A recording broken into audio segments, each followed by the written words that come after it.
Success Mantra, V shape future. Hello everyone, welcome you all in 3-year DULLB and other 3-year law entrance examination mega series. So इस series में हम बाकी subjects के अलावा बाकी चीज़ों को भी कवर करने की कोशिश करेंगे through practice and concept building approach, right. अब इस सीरीज में आपको DULLB particularly I will be taking the polity section and the GK section with other mentors of yours as well, right. In this series of polity we will be taking maximum of 3 videos और उन 3 videos से हम try करेंगे कि 200 से 300 questions को solve करें. अब उन 300 क्वेश्चंस में क्या क्या चीजें होंगी, तो फ्रॉम प्रियम्बल से लेकर के to constitution, non constitution and miscellaneous aspect of polity, each and every aspect को we will touch and try करेंगे कि केवल क्वेश्चन को बनाने पे ध्यान ना दे, उनकी कॉन्सेप्ट्स को भी बिल्डअप करने में हेल्प हो हमें इस सीरीज के थ्रू. और it is my guarantee after these 300 question you literally don't need any other source और thing to learn it out, because we are trying our best and giving the best of the best resource to you so that you can ace the examination in a fantastic manner, whether it is IIT Kharagpur, DULLB, BHU, any other 3-year law examination, whether it is MHSET or Punjab as well, right. So the first question for you is, and let's start. The first question is, which portion of Indian Constitution reflects the minds and ideals of its framers? देखो बड़ा interesting सा question है. बच्चे इसमें एक जगह confuse कर जाते हैं जब इस क्वेश्चन को बनाते हैं कि भाई जब पूछा गया है कि which portion of Indian constitution reflects the mind and ideals of the framers, तो इसमें क्या होना चाहिए, ऐसा कौन सा कॉन्स्टिट्यूशन का पोर्शन है जिसमें फ्रेमर्स का माइंड और आइडिया को डिस्कस किया जाता है. देखो फंडामेंटल ड्यूटीज तो बाद में ऐड हुआ, तो वो तो वैसे भी नहीं होगा. DPSP is the state policy. बच्चे कंफ्यूज हो जाते हैं प्रियम्बल और फंडामेंटल राइट्स के बीच में. कोशिश करो इसका इतनी देर में अभी तक आइडिया लग जाना चाहिए कि आंसर, अगर आप जैसे आप वीडियो देख रहे हैं तो आप ट्राई करिए कि जैसे ही क्वेश्चन आए आप स्टॉप करिए और उसको अटेम्प्ट करने की कोशिश करिए, और गलत हो तो उस कॉन्सेप्ट को बिल्डअप कर लीजिए हमारे साथ ही. इसी में क्वेश्चन के आगे हम उसके कॉन्सेप्ट को भी देखने की कोशिश करेंगे और आपको PDF मिल जाएगा टेलीग्राम चैनल पे, link is in the description, ठीक है. पर्टिकुलरली इस क्वेश्चन की बात करें तो फंडामेंटल राइट इसका पार्ट नहीं है. The portion which is reflecting the mind and ideals of the framers of the Indian Constitution is the framers, the preamble part. अब preamble है क्या? देखो preamble is not a mere introduction of the Constitution of India. ध्यान से 5 minute लगा के इसको देखेंगे और फिर आगे के देखना क्वेश्चन कैसे बनते हैं चुटकियों में एकदम. अब preamble क्या है? तो प्रियम्बल बेसिकली आपका माइंड एंड आइडियाज के बारे में बात करता है. Preamble is not only the introduction, it is more than that, it is idea, it is soul behind the constitution.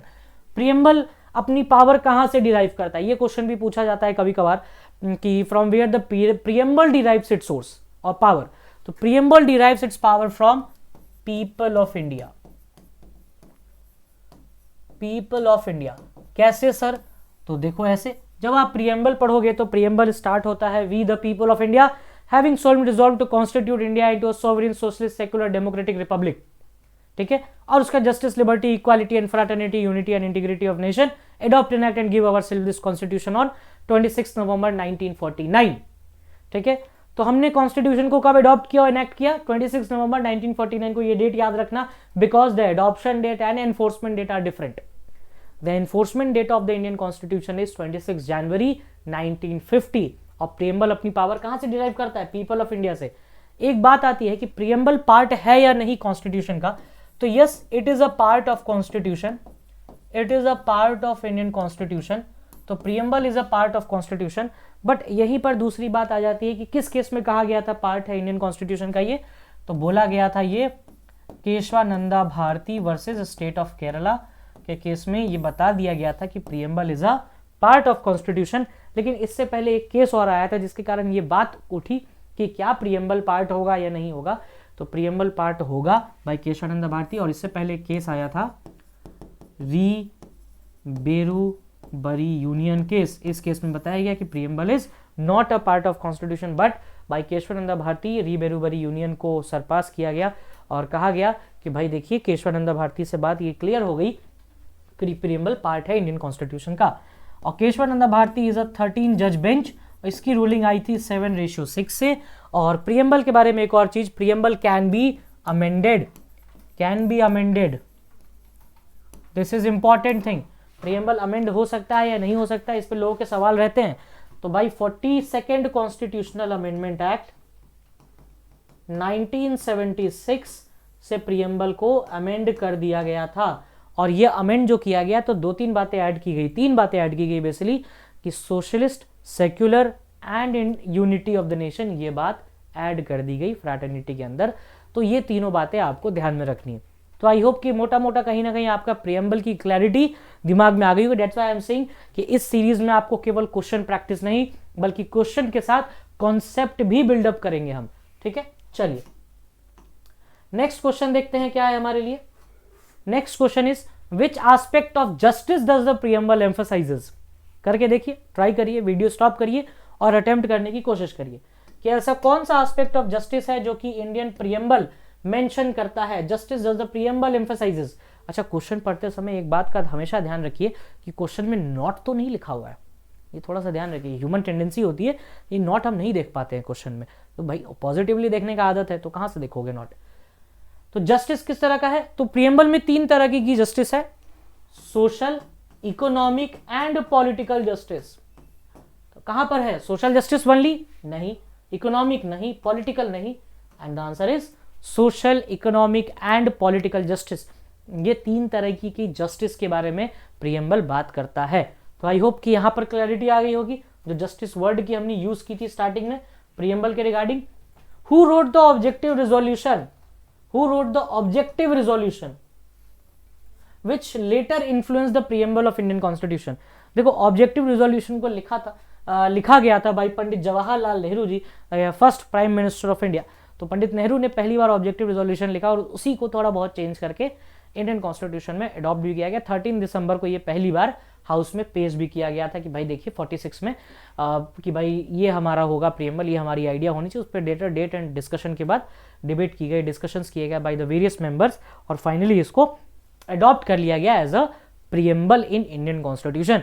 तो आई होप कि प्रियम्बल के एस्पेक्ट्स क्लियर होंगे और इसमें कहीं ना कहीं कॉन्स्टिट्यूशनल हिस्ट्री भी धीरे धीरे हम देख रहे हैं।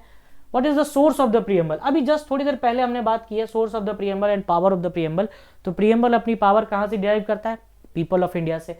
और सोर्स कहां से डिराइव करेगा, ट्राई करिए कि यूएसए से डिराइव करेगा, यूके से डिराइव करेगा, फ्रांस से करेगा या फिर कांग्रेस से करेगा, ठीक है, नेशनल कांग्रेस से। देखो पहली बात तो प्रियम्बल का जो सोर्स है, the source of Indian constitution जो बात की जाती है, इस पे बहुत डूबियस आंसर रहता है कि देखो सोर्स ऑफ प्रियम्बल की बात करोगे तो वैसे तो कॉन्स्टिट्यूशन ऑफ फ्रांस है, क्योंकि लिबर्टी, इक्वालिटी और फ्रैटर्निटी ये तीनों यहीं से आया है, फ्रेंच रिवॉल्यूशन। और आइडिया ऑफ जस्टिस किस रिवॉल्यूशन से लिया गया है, the idea of justice is taken from the Russian revolution, ठीक है, रशियन रिवॉल्यूशन 1917 से जस्टिस का आइडिया लिया गया। और बहुत लोग ये भी बोल देते हैं कि जैसे प्रियम्बल, पूरा आइडिया ऑफ प्रियम्बल की बेसिकली बात करें या language of preamble to be precise अगर बात करें लैंग्वेज ऑफ प्रियम्बल, तब आप यूएस का कॉन्स्टिट्यूशन लिख सकते हैं आंसर में, otherwise go with the France, it is most appropriate answer here. चलिए नेक्स्ट क्वेश्चन की तरफ बढ़ते हैं।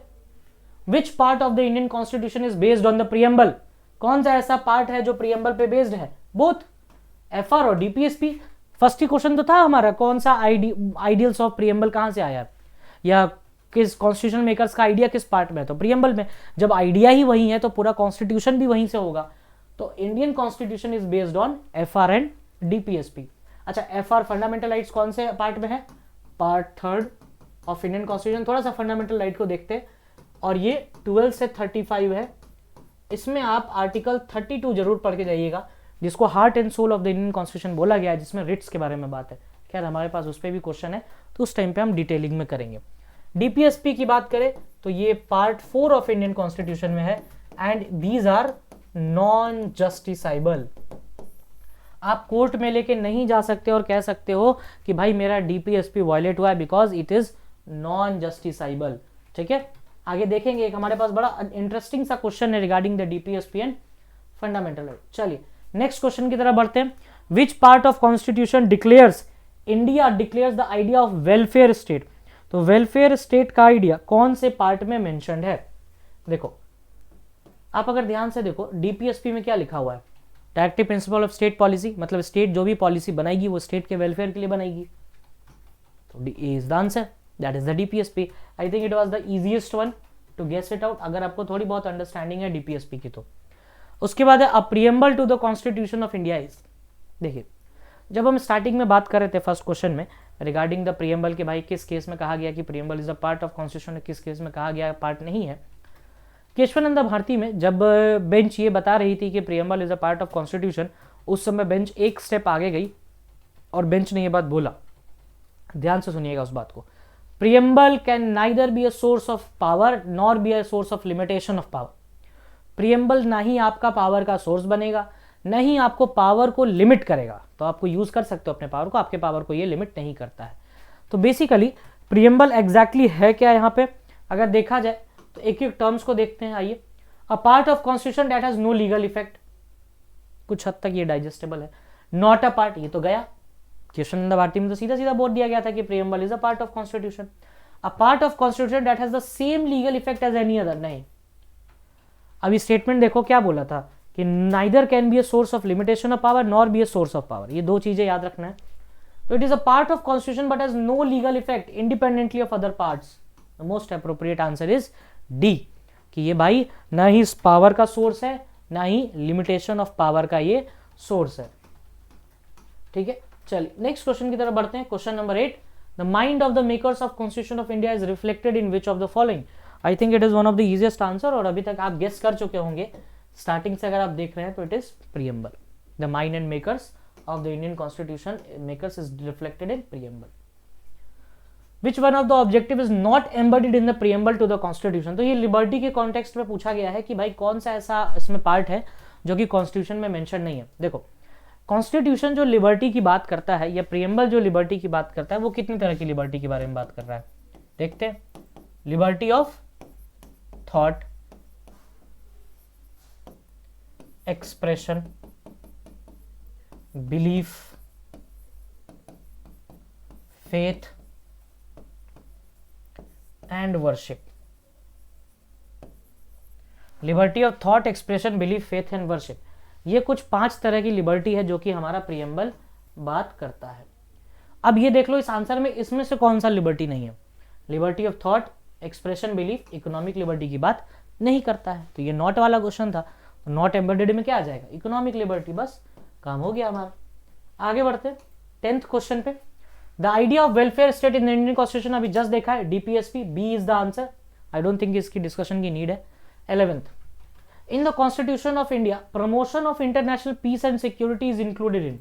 देखो बहुत इंपॉर्टेंट है कि आप डीपीएसपी के कुछ आर्टिकल्स को याद करें, जैसे article 40 organisation of village panchayat, article 44 UCC, 43 B आपको कोऑपरेटिव से रिलेटेड है, 48 आर्टिकल आप ये याद रखिए, आर्टिकल 48 एनिमल हस्बेंड्री। आप आर्टिकल 50 और 51 याद रखिए, इंटरनेशनल पीस और separation of judiciary and legislative and executive, ये तीनों के बारे में बात करता है। तो ये कुछ 5-6 आपको आर्टिकल्स पता होने चाहिए when you are reading the DPSP. एक और याद रख सकते हो 39A फ्री लीगल एड, जो कि अभी न्यूज में भी चल रहा है, फ्री लीगल एड, क्योंकि BR गवई रिसेंटली अपॉइंट हुए हैं supreme court legal ethics committee में, और नालसा जो है वो फ्री लीगल एड को प्रमोट करता है, नेशनल लीगल सर्विस अथॉरिटी, जिसके पैटर्न इन चीफ है CGI। अभी CGI है DY चंद्रचूड़ साहब, तो वो है pattern in chief of NALSA. खैर क्वेश्चन पे आते हैं कि कौन प्रमोशन ऑफ इंटरनेशनल पीस, अभी हमने क्या देखा, प्रमोशन ऑफ इंटरनेशनल पीस किसमें है, डीपीएसपी में, तो बी इज द आंसर। तो ये चीज थोड़ा सा इसमें याद आपको रखना है, ठीक है। तो ये कुछ 2-4 बातें हैं कि भाई डीपीएसपी पे कुछ आर्टिकल्स आपको पता होने चाहिए, ठीक है। चलिए नेक्स्ट क्वेश्चन पे बढ़ते हैं। Question number 12, in India separation of judiciary from the executive. अभी जस्ट हमारी बात हो रही थी, डीपीएसपी में ही मेंशन है, आर्टिकल 50-51 आप पढ़िए, उसमें मेंशन मिल जाएगा आपको कि सेपरेशन ऑफ जुडिशरी और एग्जीक्यूटिव का सेपरेशन की बात कर रहा है। क्वेश्चन नंबर 13, ध्यान से पढ़ते हैं क्वेश्चन को, सिटीजनशिप के ऊपर क्वेश्चन है, आर्टिकल 5 to 11। आर्टिकल पहली मैं आपको बता देता हूं, सिटीजनशिप 5 to 11, ये 2 बातें याद रखिएगा, पार्ट 2 ऑफ इंडियन कॉन्स्टिट्यूशन। चलिए और लिख देते हैं पार्ट 2 ऑफ इंडियन कॉन्स्टिट्यूशन। एक एक स्टेटमेंट पढ़ते हैं और उसको एलिमिनेट करते हैं, कैसे क्या हो सकता है। There is only one citizenship and one domicile, बिल्कुल सही बात है। इंडियन कॉन्स्टिट्यूशन में एक ही सिटीजनशिप और एक ही डोमिसाइल है। वन सिटीजनशिप कहाँ का कॉन्सेप्ट है? यूके, मतलब सोर्स क्या है? United Kingdom, Britain. दूसरा, a citizenship by birth only can become the head of state, ऐसा नहीं है इंडिया में, ये यूएस का कॉन्सेप्ट है। ठीक है, कि बाय बर्थ सिटीजन हो गए तभी आप हेड ऑफ स्टेट बन सकते हो। इंडिया में कोई भी पर्सन किसी भी तरीके से आपने सिटीजनशिप लिया हो, सिटीजनशिप कैसे ले सकते हो? By birth, bye decent, bye naturalisation या फिर बाय रजिस्ट्रेशन। ये 4 तरीके से आप सिटीजनशिप ले सकते हो, और जो चीज़ ले सकते हो वो दे भी सकते हो, यानी छीनी जा सकती है जो चीज़ मिली है। तो बाय रिनंशिएशन, बाय डेप्रीविएशन, या फिर आप सरेंडर कर देते हो अपनी सिटीजनशिप। तो ये कुछ तरीके की सिटीजनशिप के बारे में हम लोगों ने बात की, जो कि कॉन्सेप्ट सिटीजनशिप का। इंडिया में ये चीज़ नहीं है। ये चीज़ आई भी थी 2003-4 में, जब UPA 1 की सरकार आने वाली थी। तो there was a very high probability कि सोनिया गांधी प्राइम मिनिस्टर बने, और पार्टी वर्कर्स भी यही चाहते थे। अगर आपने एक्सीडेंटल प्राइम मिनिस्टर पढ़ी या देखी होगी तो आपको पता होगा कि सोनिया गांधी प्राइम मिनिस्टर नहीं बनती है इन द एंड। तो सुप्रीम कोर्ट में ये पिटीशन डाली गई कि सोनिया गांधी इसलिए प्राइम मिनिस्टर बन सकती हैं because she is a citizenship by registration, she is not born in India. Supreme court ने इस बात को खारिज किया और कहा कि देखिए ऐसा बिल्कुल नहीं है कि आपको अगर इंडिया में प्राइम मिनिस्टर या हेड ऑफ स्टेट बनना है तो आपकी सिटीजनशिप बॉर्न इंडिया होनी चाहिए। आप किसी भी तरीके से इंडिया के सिटीजन हो, काम चल जाएगा। तो second is wrong. A foreigner once granted citizenship can not be deprived of it under any circumstances, ऐसा तो बिल्कुल नहीं है। अभी हम लोगों ने देखा है कि जो चीज़ ली जा सकती है वो दी जा सकती है, वो ली भी सकती है। तो which statement is correct? Are correct पूछा है, तो आर करेक्ट में 1 ओनली इज करेक्ट। तो 13 का ए हमारा हो गया आंसर। अब इसमें एक चीज और है कि कुछ ऐसे फंडामेंटल राइट्स हैं जो कि केवल सिटीजन्स को मिलते हैं, वो याद रखना। 15, 16, 19, 29 और 30 ये ऐसे फंडामेंटल राइट्स हैं जो केवल सिटीजन को मिलते हैं, क्योंकि ये रिजर्वेशन वगैरह से डील करते हैं। तो इसको याद रखिएगा, ये इंपॉर्टेंट एस्पेक्ट है, क्वेश्चन मिल सकता है आपको। Next question, which one of the following is true about the overseas citizen of India? देखते हैं क्या क्या सही है overseas citizen of India. Not available to the nationals of Pakistan and Bangladesh, बिल्कुल सही बात है, ये पाकिस्तान और बांग्लादेश के नेशनल्स को अवेलेबल नहीं है। By holding OCI card one does not get the right to vote, सही बात है, राइट टू वोट दे दोगे तो सिटीजन हो जाएगा वो पर्सन। और अगर आपको किसी कंट्री के डेमोक्रेटिक प्रोसेस में पार्टिसिपेट करने का अधिकार मिल रहा है तो आप सिटीजन हो। It is a form of dual citizenship Indian law, Indian law में तो डुअल सिटीजनशिप है ही नहीं, तो ये तो वैसे ही गया। क्लियर है? आई होप कि इसमें कोई प्रॉब्लम नहीं होगी। 14th क्वेश्चन में आंसर इज बी। ठीक है, चलिए 15th क्वेश्चन की तरफ बढ़ते हैं, सिटीजनशिप के नेक्स्ट क्वेश्चन पे। विच of the following condition is not correct obtaining citizenship? देखो अभी हमने बात की है कि सिटीजनशिप ऑब्टेन करना आर्टिकल 5 से 11 में मेंशन्ड है एंड एक्ट ऑफ 1955, इन दोनों जगह है। अब जरा हमें ये बात बताओ कि सिटीजनशिप कितने तरीके से मिल सकती है। पहला, बाय बर्थ। दूसरा, बाय डिसेंट। तीसरा, बाय रजिस्ट्रेशन। और चौथा, बाय नेचुरलाइजेशन। ठीक है, ये 4 तरीके से आप सिटीजनशिप ले सकते हो। अब इसमें जो वो 4 ना हो वो टिक लगा दो। By birth, through documentation, that is registration, all of that नहीं होगा because purchasing property is not a way of taking citizenship in India. ये चीज इंपॉर्टेंट है। सिटीजनशिप जब आप पढ़ रहे हो बाय एक्ट ऑफ 1955 या आर्टिकल 5 से 11, जिसमें आर्टिकल 8, 9 इंपॉर्टेंट है और 9, 10 इंपॉर्टेंट है, सॉरी, जो आपको पता भी होना चाहिए। नेक्स्ट क्वेश्चन देखते हैं, which of the following is not mentioned in article 1 of the constitution of India? अब आर्टिकल 1 में इसमें से कौन सी चीज मेंशन नहीं है? पहली बात ये बताई गई है आर्टिकल 1 में कि स्टेट टेरिटरीज, स्टेट तो मेंशन्ड है, यूटीज भी है इंडिया में। टेरिटरीज दैट में B acquired by India at any time, बिल्कुल सही है, अगर कुछ एक्वायर होता है तो वो स्टेट हो जाएगा इंडिया का। India is not a federation of state, India is a union of states. Article 1 यही बोलता है, India that is union of states. ठीक है, ये चीज याद रखना। फेडरेशन यूएस का कॉन्सेप्ट है जिसमें स्टेट छोड़ के जा सकते हैं, but union is a concept of India जहां पर हम अग्रीमेंट के साथ एक दूसरे से जुड़े हैं। और India is not a bifurcated part. आप समझो कि यूपी, बिहार, पंजाब, बंगाल, राजस्थान, तमिलनाडु, कर्नाटका, उड़ीसा ये सब अलग अलग नहीं, ये अलग इसीलिए है बिकॉज ऑफ एडमिनिस्ट्रेटिव रीजंस, कि भाई एडमिनिस्ट्रेशन करने के लिए आपको सेपरेट करना ही पड़ेगा, but we are one by agreement. ठीक है, we are with union of India. तो वो चीज थोड़ी सी याद रखना, ये थोड़ा सा क्लैरिटी रहनी चाहिए माइंड में। चलिए क्वेश्चन आ ही गया है, फेडरेशन ऑफ स्टेट से क्वेश्चन है। क्वेश्चन पढ़ते हैं, क्या है? Which of the following is true और द मोस्ट वैलिड आर्ग्यूमेंट या reason for the preference of union of state instead of federation of state? अभी मैंने दो रीजन बताए, एक डॉक्यूमेंटेशन और एक अग्रीमेंट्स। ठीक है, sorry, agreement and that is the inner feeling और एडमिनिस्ट्रेटिव कन्वीनियंस। फर्स्ट ऑप्शन क्या है? The Indian federation is not the result of an agreement among the states like American federation. क्या ये सही होगा कि Indian federation is not the result of agreement, कि Indian federation जो है वो अग्रीमेंट का रिजल्ट नहीं है और बल्कि आपको अमेरिकन फेडरेशन की जैसा एग्रीमेंट का रिजल्ट नहीं है? बात सही है, अमेरिकन फेडरेशन तो अग्रीमेंट से बना हुआ है कि जब मन कर चले जाएंगे। दूसरा क्या है? The state have no right to secede from the federation, the union is destructive and the country is divided into different states for the convenience of administration, hence both are true. ठीक है, अब इसमें कोई doubt आएगा तो बताइएगा comment section में, we will surely deal it out. Next question, consider the following statements. First, article 2 is related to the formation of changes of existing states और यूटीज इन इंडिया। करेक्ट बताना है, it is not true. Article 2 में basically establishment और admission of states के बारे में बात होती है, और आर्टिकल 3 में फॉर्मेशन और चेंजेस के बारे में बात होती है। तो statements are flipped with article 2 और 3। अगर यहां पर हम ये कर दे, इसको हम काट के आर्टिकल 3 कर दे, इसको 2 कर दे, तो ये सही हो जाएगा, अदरवाइज नहीं। ठीक है, तो अदरवाइज पे ही चलते हैं। ये गलत है, ये भी गलत है। For empower the parliament to implement article 2 and 3, it is a saving clause for article 1, 2 and 3, so it is true and B is the correct answer. Right, 18th का बी। आगे बढ़ते हैं 19th क्वेश्चन पे।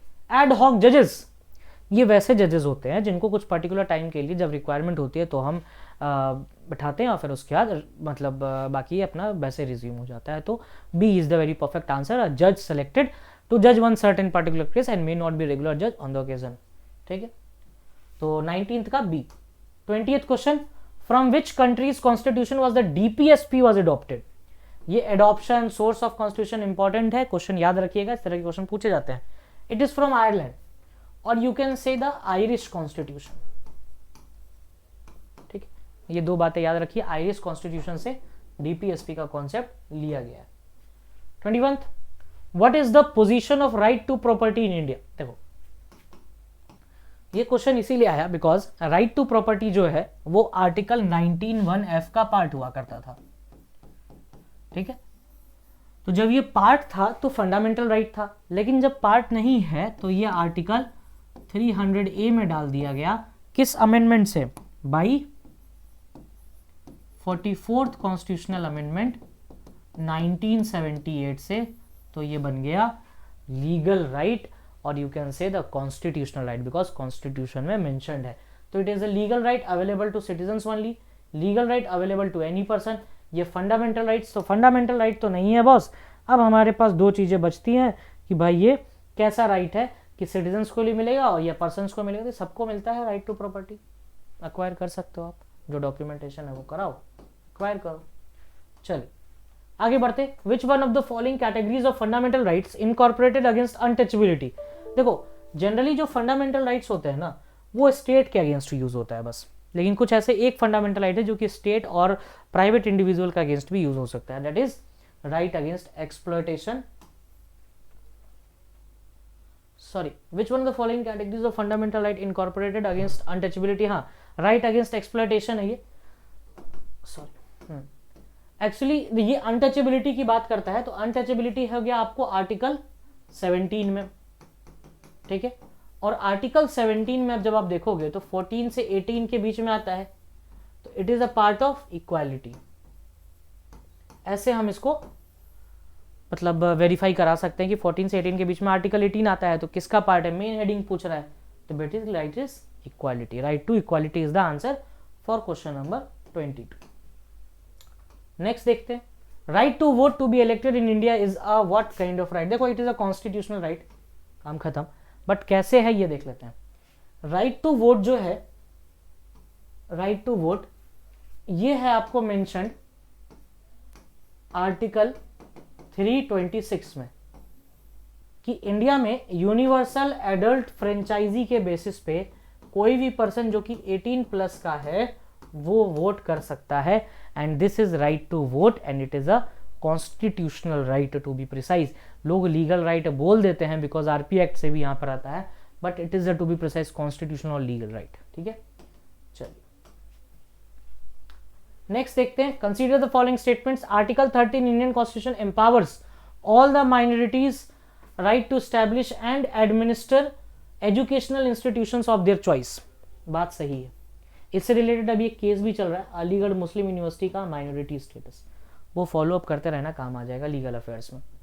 It is the fundamental right of an institution minority community to get government aid. बिल्कुल सही है, both 1 and 2. इसमें तो डायरेक्ट स्टेटमेंट है आर्टिकल्स के, तो कुछ ऐसा रॉकेट साइंस था नहीं या कोई इंटरप्रिटेशन नहीं है. It is just an statement from that very particular article. ठीक है, तो ये चीजें याद रहेंगी. Question number 25. स्टेटमेंट्स है मल्टीपल जो कि रिजर्वेशन के ऊपर बेस्ड है. ठीक है, तो बात करेंगे इसमें क्या क्या चीजें हैं, रिजर्वेशन के बेसिस से रिलेटेड क्या क्या चीजें इसमें मेंशन्ड है. पहला देखते हैं क्या है statement. First statement with us is fundamental rights forms the basis for providing reservation to the backward classes. बिल्कुल सही है, आर्टिकल 16, 29, 30 ये सब बात करता है. First statement is true. Second, the concept of creamy layer was proposed in Indira Sahni case. 1991-92 का case है. ये केस आया था आपको, ये बात बिल्कुल सही है. बीपी मंडल की कमीशन बनाई गई थी, बीपी मंडल फॉर ओबीसी. ये बनाई गई थी जनता पार्टी की गवर्नमेंट 1979 में. 1989 में इसने रिपोर्ट दी और कहा कि 27% रिजर्वेशन मिलना चाहिए ओबीसी को. उसके बाद 1992 में इंदिरा साहनी का जजमेंट आया जिसमें उन्होंने कंफर्म किया कि ठीक है हम दे सकते हैं ओबीसी को रिजर्वेशन, बट एक बात याद रखिए कि 50% का जो कैप है रिजर्वेशन का, that is 27% of OBC and 23% of SC ST, वो ब्रेक नहीं होना चाहिए. ठीक है, उसका 10% ईडब्ल्यूएस भी आ गया आपका. ठीक है, उसमें केस भी था जनहित अभियान वर्सेस यूनियन ऑफ इंडिया, तो वो बातें याद रखिए. अब सब कैटेगराइजेशन, थर्ड स्टेटमेंट देखते हैं. The Rohini commission is constituted to complete the task for sub categorization of OBC. बिल्कुल सही है, लास्ट ईयर इसकी रिपोर्ट आई है. तो 1, 2 and 3 all are correct. So option D is our answer for this question. ठीक है, उसके बाद देखते हैं question number 26. Consider the following statements. Right to be forgotten is a part broader right of privacy under article 21. High court का case था but ये explicitly नहीं है, बट हाँ उसका पार्ट हो सकता है. तो स्टेटमेंट 1 इज ट्रू. और राइट टू प्राइवेसी आया किससे? केएस पुट्टास्वामी केस से. ठीक है, तो ये थोड़ी बहुत 2-4 बातें आपको पता ही होंगी, इसमें कुछ ज्यादा रॉकेट साइंस एज सच नहीं है. So option C is the answer for this question. Next, right to strike. देखो, right to strike is a legal right, it is not a fundamental right. Under article 19 जो लोग समझते हैं कि right to protest, peaceful protest एक right होता है, but right to strike is a legal right because industrial disputes act 1947 के अंदर राइट टू स्ट्राइक मेंशन्ड है. So right to strike is a legal right जो इसको स्टैट्यूटरी इफेक्ट देता है. ठीक है, चलिए नेक्स्ट आते हैं 28 पे. Consider the following statement. The right to form cooperatives is a fundamental right provided by the Indian constitution. बिल्कुल सही है, आर्टिकल 19 में ये चीज मेंशन्ड है. और अमेंडमेंट की बात करोगे तो 97th कॉन्स्टिट्यूशनल अमेंडमेंट से कोऑपरेटिव्स बनाने का अधिकार आया था 2011 में, 2011. और 43B जो है वो कोऑपरेटिव के फॉर्मेशन के बारे में बात करता है. So both 1 and 2 are correct. ठीक है, वैसे आप खुद से भी ट्राई करिए, ये नहीं कि बस वीडियो देखे जा रहे हैं. आप वीडियो को स्टॉप करिए, एक बार पढ़िए उसको, ट्राई करिए अटेम्प्ट करने का. In which of the following cases supreme court declared the prevalence of fundamental right over DPSP. कि डीपीएसपी और फंडामेंटल राइट में बड़ा कौन? तो फंडामेंटल राइट बड़ा है. ये केस था Champakam Dorairajan versus state of Madras. तो ये चीज़ थोड़ा याद रखिएगा, लीगल अफेयर्स का ही पार्ट है, बट स्टैटिक लीगल अफेयर्स का पार्ट है ये। Question number 30, consider the following statement, the idea of fundamental duties inspired by the constitution of Russia, to be precise USSR, वहां से डिराइव किया गया। Fundamental duties were incorporated in the Indian constitution upon the recommendations of Sardar Sawan Singh committee. बिल्कुल सही बात है, fundamental duties add हुआ है 51A के फॉर्मेट में, बाई 42nd अमेंडमेंट के बाद इसको ऐड कर दिया गया था उससे पहले। The fundamental duties are justiciable, no it is not justiciable in nature. तो both 1 and 2 are correct. 1 and 2 देख लीजिए कौन सा ऑप्शन है, option A is the correct answer. ठीक है, this is for question number 30। Next आते हैं क्वेश्चन नंबर 31। इस तरीके के क्वेश्चन DU आजकल देने लग गया है, या बेसिकली मैं कहूँ तो CUET PG देने लग गया है। तो हम भी देखते हैं क्या है। कोड सेलेक्ट करना है भाई, आर्टिकल 17 राइट अगेंस्ट एक्सप्लॉयटेशन, या फिर क्या होगा आर्टिकल 17, क्योंकि अब हेडिंग पूछा है, अनटचेबिलिटी नहीं पूछा है। तो article 17 is right to equality. तो 1 का A, we have one thing answer, तो ये B नहीं होगा और C नहीं होगा। मैच द फॉलोइंग में ये करते रहा करो, समय बचेगा। अच्छा, आर्टिकल 19 क्या है, राइट टू फ्रीडम का बात है, यानी थर्ड का B, सॉरी हाँ थर्ड का B। तो थर्ड का B कहाँ पर है, इन दोनों में थर्ड का B है भाई, और फोर्थ और सेकंड का डिफरेंस है, तो वो देख लेते हैं। आर्टिकल 24, आर्टिकल 24 है राइट अगेंस्ट एक्सप्लॉयटेशन, जिसमें बेगर वगैरह के बारे में बात होती है। तो फोर्थ का C भी है विद आंसर, क्योंकि इसमें फोर्थ का D है। तो ये तो वैसे ही चला गया है ना। वैसे देख लेते हैं, 29 is cultural and educational right, सही बात है। तो we have the D is the answer here. तो 1 का A, 2 का D, B 3 का B एंड 4 का C। तो इस तरीके से आप मैच करा सकते हो जल्दी से। नेक्स्ट क्वेश्चन की तरफ बढ़ते हैं। Fundamental rights are derived inspiration from the which countries constitution, it is, कहाँ का सोर्स है fundamental right, USA, basically bill of rights. Bill of rights of US constitution. तो ये थोड़ी बहुत बेसिक इंफॉर्मेशन है जो आपको पता होनी चाहिए। 33rd, which of the following fundamental right is available only to the citizen, अभी जस्ट बात किया है 15, 16, 19, 29, 30 बस। तो article 15 B is the answer for question number 33। 34, where did the concept of equal protection of law originate, equal protection of law का concept कहाँ originate होता है, ब्रिटेन में ओरिजिनेट होता है या फिर US में ओरिजिनेट होता है, ये आप बताइए एक बार थोड़ा सा ध्यान से। देखो, दो प्रोटेक्शन ऑफ लॉ की बात होती है कॉन्स्टिट्यूशन में जब भी आप बात करते हो, एक इक्वल प्रोटेक्शन ऑफ लॉ, एक ड्यू प्रोसेस ऑफ लॉ। तो ड्यू प्रोसेस ऑफ लॉ तो ब्रिटेन का है, but equal protection of law USA का है। तो इसमें इक्वल प्रोटेक्शन ऑफ लॉ वाला तो क्लियर है, equal protection and due process of law. तो question number 34 I guess it is clear. आगे बढ़ते हैं 35 पे, देखते हैं कुछ बढ़िया सा क्वेश्चन आए। हो गया वन लाइनर, मजे आ गए यार, बहुत हो गए वन लाइनर। कुछ बड़ा क्वेश्चन आए तो मजा आता है फिर पढ़ने में, क्योंकि कॉन्सेप्ट मल्टीपल हो जाते हैं उसमें। Which of the following are not the future of concept of equality before law, कौन सा ऐसा इसमें है कि भाई इक्वालिटी बिफोर लॉ का फीचर नहीं है। It is a positive concept, establish equality, the absence of privileges in the favour person, no person is above law. तो ये जो क्वेश्चन है ना, ये बड़ा डूबियस टाइप का है, जहाँ तक मेरा एक इंट्यूशन बोलता है कि ये और ये तो कोई नहीं लगाएगा, क्योंकि ये वैसे ही वेग लग रहा है देखने से, लोग फंसेंगे ऊपर और नीचे वाले में। It is a positive concept to establish equality, it is true, it is the part of article 14। कैसे, equality before law and equal protection of law, इसको हम एक को पॉजिटिव और एक को निगेटिव कॉन्सेप्ट बोलते हैं। It is a positive concept that no person is above law. तो first is the most precise answer.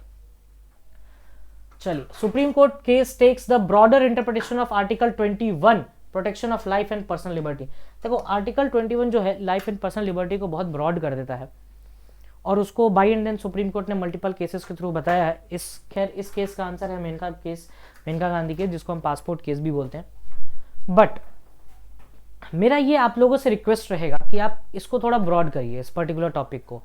Article 21 के अंदर बहुत सारी बातें हैं, जैसे right to shelter, Olga Tellis के केस से आया, स्पीडी ट्रायल, हुसैन आरा खातून के केस से आया, आप बहुत सारी चीज़ों को देख सकते हो। आर्टिकल 21A देख सकते हो, उन्नी कृष्णन केस, जेपी उन्नी कृष्णन, जो राइट टू एजुकेशन के बारे में बात करता है। और 2009 को देख सकते हो आप, RTE act, right to education. आप फर्दर मोर एक और चीज़ों को देख सकते हो, that is new education policy, उससे लिंक करके। तो बड़ा करिए इसके एस्पेक्ट को, बहुत कंसाइज मत करिए, लंबा करिए इसको। 21 को under article 22 what is the maximum preventive detention period in simple circumstances. तो देखो मैक्सिमम पीरियड तो 3 महीने का है, उसके बाद कमेटी बिठा के आप 3 महीना इंक्रीज कर सकते हो अगर उस कमेटी को सुटेबल लगता है तब, अदरवाइज नॉट। चलिए नेक्स्ट देखते हैं। आर्टिकल 26 से सवाल है हमारे पास, क्वेश्चन को ध्यान से पढ़ेंगे। Article 26 freedom to manage religious affairs for every religion denomination has been provided. ठीक है, as per the supreme court there are 3 factors for the identification of religious denominators, which of the following is not the factor of religious denomination. देखो धर्म आप भी चला सकते हो अपना, हम भी स्टार्ट कर सकते हैं, बस उसके 3 फीचर्स होने चाहिए जो कि सुप्रीम कोर्ट ने बताया हुआ है। वो कौन कौन से हैं? Collection of individuals who have a system of belief regarded as conductive to their spiritual wellbeing, ये तो नहीं। Should believe in one deity, ऐसा भी नहीं है। Should have a common organisation and distinctive name, तो कुछ ऐसे लोग होने चाहिए जो उसमें बिलीव कर रहे हो, कॉमन ऑर्गेनाइजेशन होना चाहिए और डिस्टिंक्टिव नेम होना चाहिए उनका, बस ये 3 चीज जरूरी है। तो आंसर इज, क्योंकि हमें नॉट द फैक्टर पूछा है, should believe in one deity is nowhere mentioned by the supreme court. Next question की तरफ बढ़ते हैं, question number 39। Under article 32 which of the following can be enforceable? It is fundamental rights only, but ये है क्या?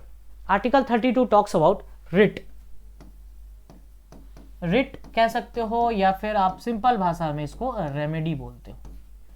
ये 2 तरीके के होती हैं, एक 226 जो कि हाई कोर्ट का है और एक है 32 जो कि सुप्रीम कोर्ट का है।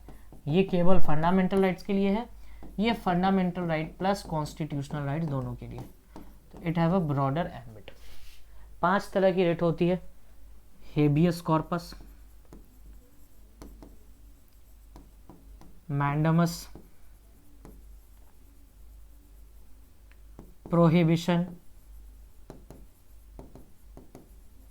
सर्श्योरारी, कोवरंटो।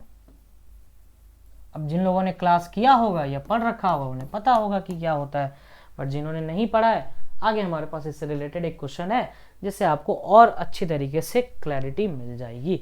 सो इसका आंसर तो फंडामेंटल राइट्स ओनली है, इसमें तो कोई दो राय है नहीं। आगे बढ़ते हैं, question number 40। In the case of fundamental right jurisdiction which of the following is true regarding the supreme court jurisdiction. तो फंडामेंटल राइट में सुप्रीम कोर्ट का ओरिजिनल जुरिसडिक्शन भी होता है, लेकिन एक्सक्लूसिव नहीं है, बिकॉज हाई कोर्ट का भी जुरिसडिक्शन होता है फंडामेंटल राइट में under article 226। So answer is B, ये याद रखिएगा। आगे बढ़ते हैं 41 पे, मैच करना है, वही हेबियस कॉर्पस आ गया। रिट्स के बारे में जो बात करते हैं, हेबियस कॉर्पस का मतलब होता है टू हैव द बॉडी। तो 1 का डी देख लो किस में है, तो ये ऑप्शन कट गया, ये ऑप्शन कट गया, ठीक है। 2 का सी है, देखो दोनों में कॉमन सी है, तो एलिमिनेशन टेक्निक सीखो। सेकंड का सी यानी मैंडमस का मतलब वी कमांड। प्रोहिबिशन का मतलब होता है टू प्रोहिबिट या टू फॉरबिड। तो थर्ड का बी किसमें है, इसमें है, यानी ये कट गया। We have the answer is A and certiorari is to be informed. बस इतनी सी बात कि रिट्स को मैच कराना है, एलिमिनेशन टेक्निक से हमें सेकंड्स में आंसर मिल जाएंगे, पूरा पढ़ना भी नहीं पड़ेगा। सो एलिमिनेशन टेक्निक सीखिए, लाइफ में काम आएगा। लोगों को भी एलिमिनेट करना जरूरी होता है time to time. Which one of the following is the bulwark of individuals liberty against arbitrary detention. देखो हेबियस कॉर्पस है इसका आंसर। हेबियस कॉर्पस में इलीगल डिटेंशन के अगेंस्ट केस फाइल होता है और उस पर्सन के बिहाफ में कोई भी कर सकता है, because that person is illegally detained. और ये एक ऐसा रिट है जो कि पब्लिक और प्राइवेट दोनों के अगेंस्ट इशू हो सकता है, ठीक है। चलिए फिर नेक्स्ट चलते हैं। Habeas corpus can be issued against both public and private. अभी जस्ट बात की हम लोगों ने, बस कुछ क्षण पहले इसके बारे में बात की। C is the answer. आगे बढ़ते हैं। Which of the following articles restricts the fundamental rights to the members of arm forces. ऐसा कौन सा फंडामेंटल राइट है जो कि आर्म फोर्सेस पे रिस्ट्रिक्ट है? देखो आर्टिकल 31 तो उतना आपका लिए इंपॉर्टेंट है नहीं कि आपसे वो क्वेश्चन पूछे, तो आर्टिकल कौन सा होगा? इसका आंसर होगा आर्टिकल 33, बिकॉज उसके बाद फिर पार्लियामेंट के प्रोविजंस आ जाते हैं 34 में। Match the following. चलिए फिर से fundamental rights I guess match कराना है, हाँ फंडामेंटल राइट्स है। आर्टिकल 21 ने अभी जस्ट क्या बताया, एजुकेशन से रिलेटेड है, तो 2 का डी। अब 2 का डी किसमें, D2 D2 देखो कट गया, कुछ करना ही नहीं पड़ा यार, यहीं पे आंसर मिल गया हमें, तो D is the answer. But पूरा देख लेते हैं। एबोलिशन ऑफ टाइटल्स 17 में है, 18 में सॉरी, ये रहा। रिलीजियस अफेयर्स और माइनॉरिटी के बारे में है, तो रिलीजियस अफेयर्स आपको 26 में आ जाएगा और माइनॉरिटीज आपके 29 में आ जाएंगे। And this is the answer, है ना। थोड़ा सा चीज़ों को सिंप्लीफाई किया हमने, देखा कुछ सेकंड भी नहीं लगा हमें, एक मैच कराने से पूरा आंसर मिल गया हमें अपना। तो इस चीज़ को थोड़ा सा ध्यान रखिए, करिए, एग्जाम में हेल्प हो जाएगी। चीज़ों को जल्दी करना है, 105 मिनट ही है हमारे पास CUT PG के हिसाब से। विच of the following does not fall with in the purview of article 21? Sexual harassment of women at work place, इसका एक विशाखा गाइडलाइंस है इससे रिलेटेड, याद रखिएगा। Vishakha versus state of Rajasthan का केस भी है। कैपिटल पनिशमेंट इसमें मेंशन नहीं है, बाकी सब है, ये MC मेहता के केस से आया था। तो ये सब चीजें थोड़ी बहुत याद रखनी है आपको 46 में। आगे बढ़ते हैं 47 पे।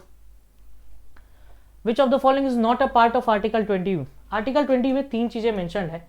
अब कौन कौन सी 3 चीजें हैं वो देख लो। 3 चीजें मेंशन जो है वो है double jeopardy, ex post facto laws and self incrimination.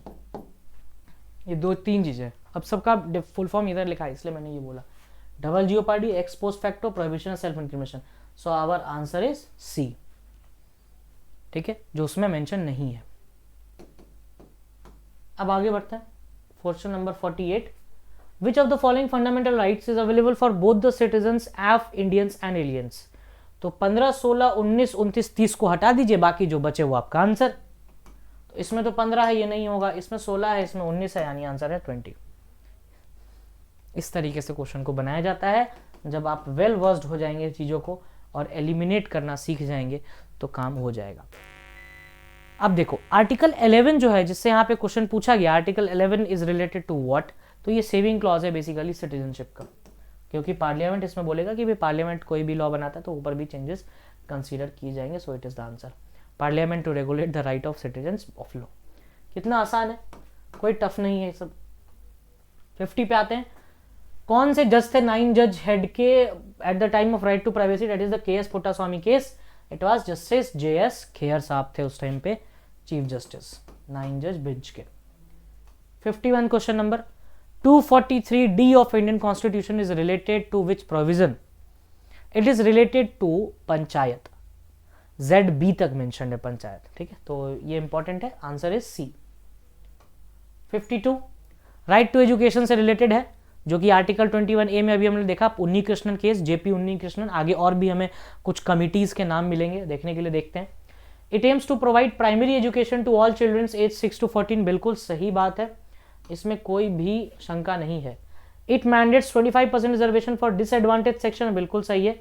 तो both statement 1 and 2 are correct, hence C is the answer for question number 52। अच्छा, आप लोग PDF भी डाउनलोड कर लीजिएगा टेलीग्राम से, लिंक आपको डिस्क्रिप्शन में है। सो बेटर तरीके से आप और अच्छे तरीके से डील कर पाएंगे। 103rd कॉन्स्टिट्यूशनल अमेंडमेंट EWS से रिलेटेड बात करते हैं, स्टेटमेंट दोनों ही सही है, क्योंकि दोनों के बारे में भी थोड़ी देर पहले हम लोगों ने बात की है, आर्टिकल 15, 16 एंड EWS। इसलिए कहते हैं एक कॉन्सेप्ट क्लियर करोगे सब क्वेश्चन बन जाएंगे। सो answer is C। Question number 54, in which of the following cases the supreme court of India has fixed the upper limit for reservation 50%? बताइए, केशवानंदा, अय्यर कोलियो, पुट्टास्वामी और इंदिरा साहनी। ये तो बेसिक स्ट्रक्चर डॉक्ट्राइन है, इससे तो कोई मतलब ही नहीं हमें।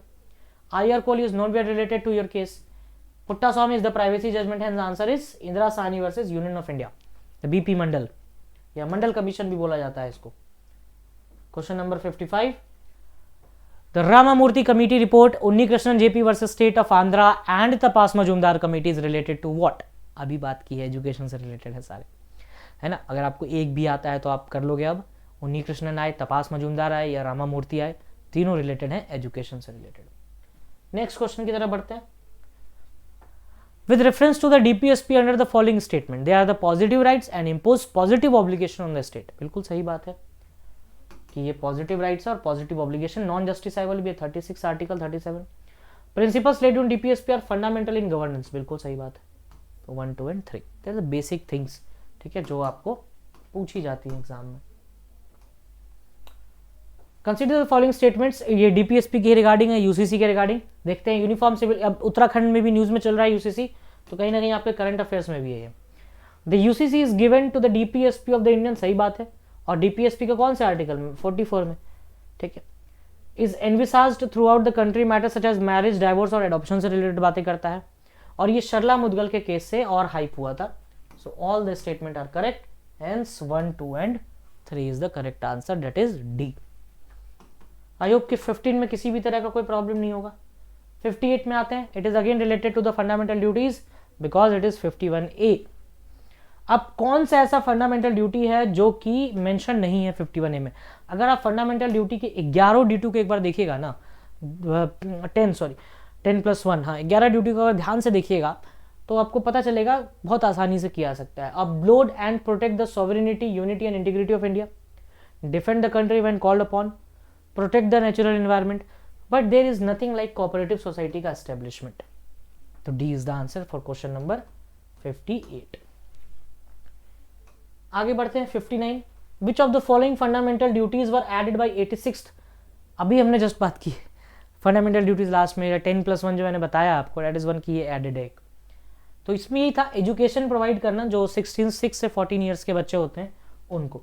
सो our option is D is the right answer. आगे बढ़ते हैं। हाँ, लिस्ट मैच कराना है, तो देखते हैं कौन इसको मैच कराता है, क्योंकि थोड़ा क्रिटिकल है, ऐसे क्वेश्चन आते नहीं है एग्जाम में, बट स्टिल आप कर सकते हो अगर आपका थोड़ा बहुत इंटेंट भी ढंग से काम कर गया इसमें तो।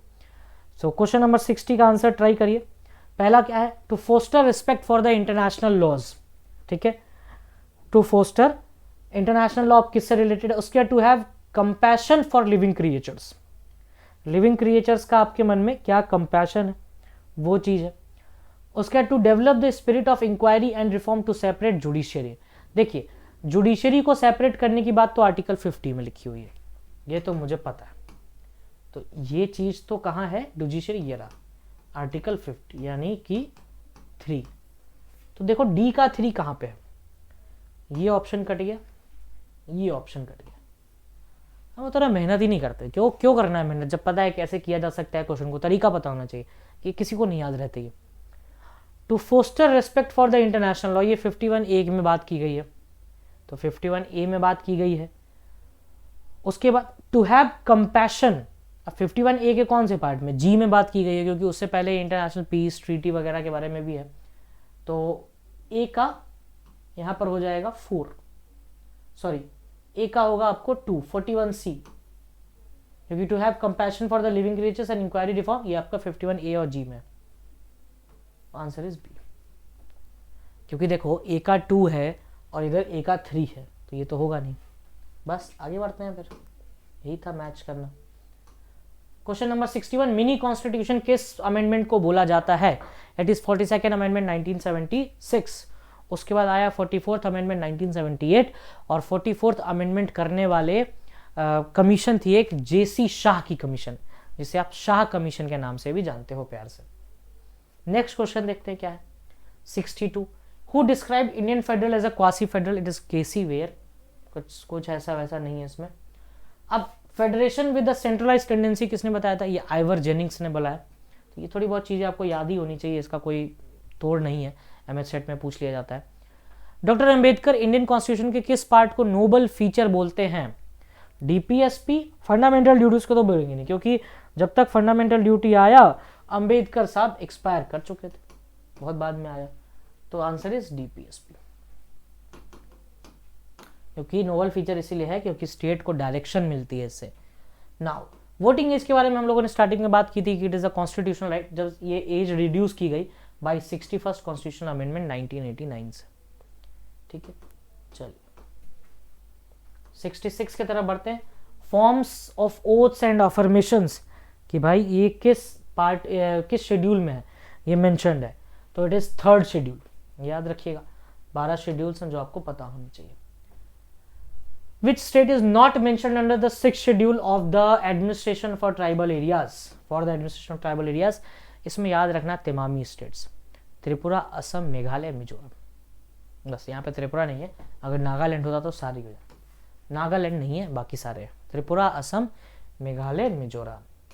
ठीक है, चलिए नेक्स्ट क्वेश्चन की तरफ बढ़ते हैं। 68, the Punchhi commission, MM Punchhi commission is related to centre state relationships. ये पता होना चाहिए थोड़ा सा। बेलिफ, बेलिफ कौन होता है? ये ऑफिसर ऑफ द कोर्ट होता है जो कि सर्विसेज ऑफ द कोर्ट के कंसर्न में होता है। बस काम खत्म, this is bailiff. Which of the following is not the required qualification for the supreme court जज।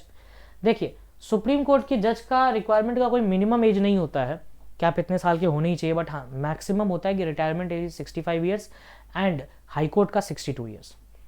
तो he should be citizen of India. High court का जज फॉर 5 ईयर्स सही है।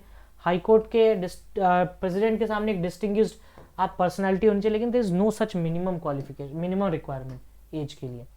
तो दिस इज द आंसर, क्योंकि ये नॉट पूछ रहा है आपसे। Question number 72, in the removal of जजेस प्रोसेस द स्पीकर और chairman of Lok Sabha, Rajya Sabha constitute 3 member, इसमें कौन से नहीं होते हैं ये पूछा है। तो देखो, चीफ जस्टिस होंगे, हाई कोर्ट के भी होंगे, डिस्टिंग्विश्ड लीडर ऑफ अपोजिशन का कोई काम नहीं है इसमें। ठीक है, ये चीज याद रखिए। और सुप्रीम कोर्ट कहाँ मेंशन्ड है? आर्टिकल 1 to 4 में 33+1 जजेस हैं, याद रखिएगा। ओरिजिनल जुरिडिक्शन कौन सा नहीं है सुप्रीम कोर्ट का? देखो, सुप्रीम कोर्ट का ओरिजिनल जुरिडिक्शन क्या होता है? एक तो इलेक्शन ऑफ प्रेसिडेंट और वाइस प्रेसिडेंट। अगर दो स्टेट के बीच में लड़ाई हो जाए, सेंटर स्टेट के बीच में लड़ाई हो जाए, या फिर मल्टीपल स्टेट्स और सेंटर के बीच में लड़ाई हो जाए, तब सुप्रीम कोर्ट का ओरिजिनल जुरिडिक्शन है, अदरवाइज नहीं है। Inter state water dispute tribunal, उसका एक्सेप्शन है आर्टिकल 262 एंड 263। नेक्स्ट है, which of the following is included in the original jurisdiction. अभी जस्ट बात किया यार, सेंटर स्टेट, स्टेट स्टेट, ये बात कर रहे थे ना, अभी देखते हैं। A dispute between government of India and 1 or more states, a dispute regarding elections to the either house of, ऐसा तो कुछ नहीं है, यानी 3 नहीं होगा, 2 नहीं होगा, सॉरी। तो ये काट दो, ये काट दो और ये काट दो। अ dispute between government of India and UT, ये भी नहीं था, तो 3 भी नहीं होगा। Answer is 1 and 4। A dispute between 2 or more states obviously. तो इस तरीके से आप एलिमिनेट करके इसको आगे चला सकते हो।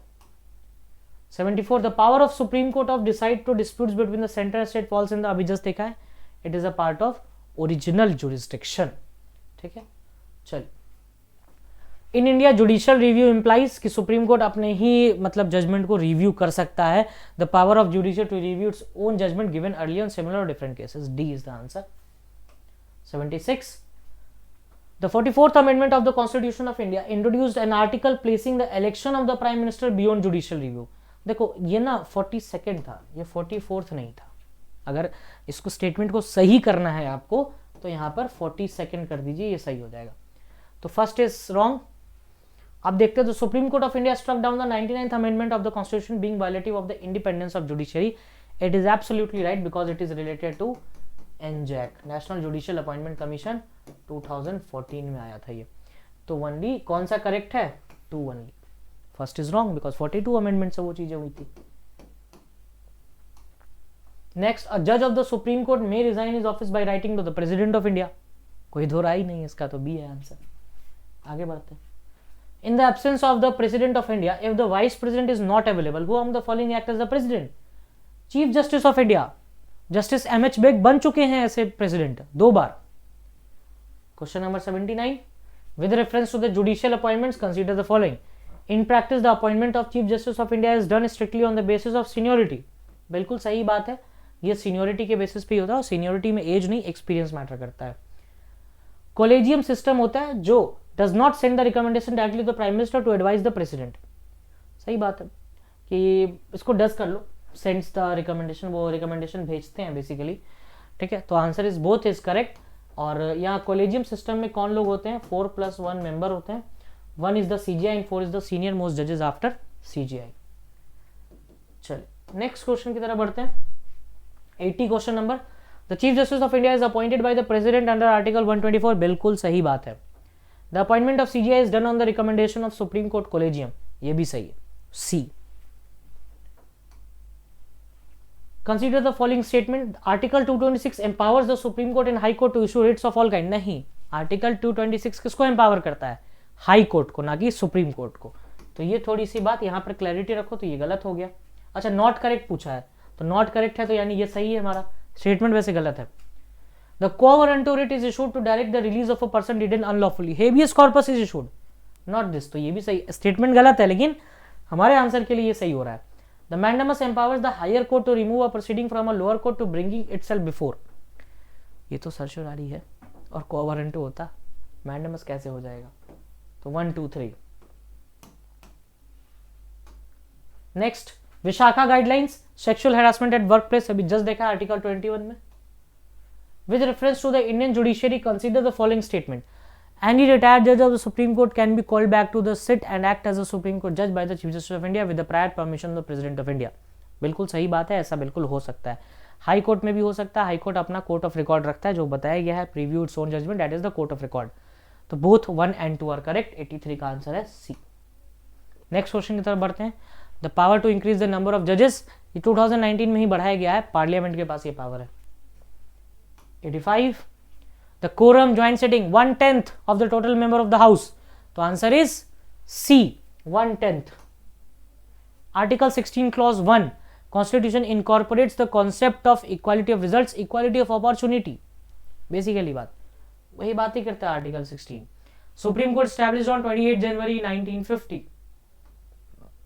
88 सुप्रीम कोर्ट रूल्स 2013, अब ये कौन से आर्टिकल में फाइंड करेगा ये चीज बतानी है, आर्टिकल 141 में जाएगा या फिर किस आर्टिकल में जाएगा, ये थोड़ा सा एक सवाल है कि 141 बेसिकली है क्या और 142 क्या है, ये चीज थोड़ा सा देखना पड़ेगा। आर्टिकल 142 में बात करता है कि सुप्रीम कोर्ट रूल्स, और 141 बात करता है सुप्रीम कोर्ट का जो लॉ है वो लॉ ऑफ द लैंड है, ये basically law of the land कि सुप्रीम कोर्ट ने जो बोल दिया वो पूरे कंट्री पे प्रॉपरली एप्लीकेबल होगा, बट इस क्वेश्चन का आंसर इज बी 142। नेक्स्ट देखते हैं the concept of passive euthanasia, देखो यूथनेशिया का मतलब होता है मर्सी किलिंग, ठीक है, और ये एक्सेप्ट एस्पेक्ट आया था आपको ज्ञान कौर के केस में या फिर कॉमन कॉज का केस था, ये आर्टिकल 21 में।